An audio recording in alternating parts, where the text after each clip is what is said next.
और अचानक उसने रुमाल देखा। वो चूक गई। उसका दिल तेजी से धड़कने लगा। कौन रात को मेरे कमरे में आया? ये रुमाल किसका है? उसने उसे उठाकर देखा, खुशबू सूंघी और गहरी सोच में गुम हो गई। अचानक शाही सारन तेज तेज बजने लगा। महल की फजा लरज उठी। ये वो अलामत थी कि कोई बादशाह से शहजादी का हाथ मांगने आया था। शहजादी फौरन अपने कमरे से निकलकर महल की बालकनी में गई। सामने शाही सहन में एक नौजवान शहजादा खड़ा था। उसका चेहरा इतना रोशन और दिलकश था जैसे चांद जमीन पर उतर आया हो।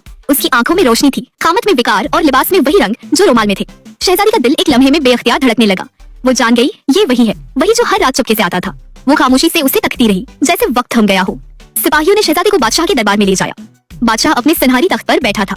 उसने शहजादी को देखकर मुस्कुराहट के साथ कहा, अगर तुम वाकई मेरी बेटी से शादी करना चाहते हो तो तुम्हें सबसे पहले आसमान के पार मौजूद सफेद द्वीप के महल से एक खूबसूरत सुनहरी फूल लाकर देना होगा। पूरे दरबार में सन्नाटा छा गया। बादशाह ने बताया, ये फूल नहायत खूबसूरत है और इसकी खुशबू में जादू है। जो भी उसे सौंग लेता है, अगर वो बूढ़ा हो तो वो फिर से जवान हो जाता है। शहजादी ने बगैर झुझके सिर हिलाया। वो अपनी मोहब्बत को पाने के लिए हर आजमाइश के लिए तैयार था। वो जादुई कालीन पर सवार हुआ और तेज हवा की गूंज में बुलंद होता गया, यहाँ तक कि वो आसमान पर सफेद दियों के सुनहरे महल तक पहुंच गया। महल का बाग जगमगा रहा था। हर तरफ चमकते बादल और चमकदार फूल थे। शहजादे ने एहतियात से वो नायाब सुनहरी फूल तोड़ा और वापस जमीन पर बादशाह के महल में हाजिर हुआ। बादशाह ने जब फूल देखा तो उसकी आंखें हैरत से फैल गईं। जैसे ही उसने फूल को सूंघा, उसके चेहरे पर एक कंसी छा गई। झरियां गायब हो गई और उसका झुकता हुआ बदन फिर से जवानी की तवानाई से भर गया। बादशाह के दिल में शक की लहर दौड़ गई। ये कोई मामूली शहजादा नहीं हो सकता, उसने सोचा। फिर वो बोला, अब तुम्हें एक और इम्तिहान देना होगा।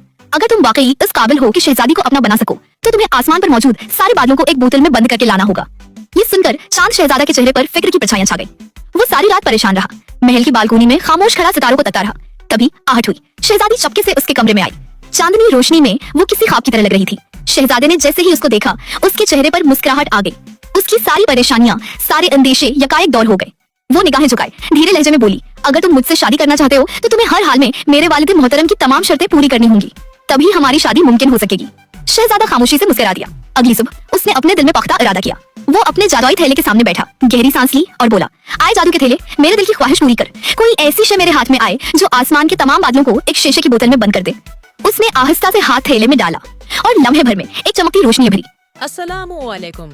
अगर आपको हमारी वीडियोस पसंद आए तो हमारे चैनल द फैमिली वॉल्ट को सब्सक्राइब करें और नई वीडियोस की अपडेट्स के लिए बेल आइकन जरूर दबाएं।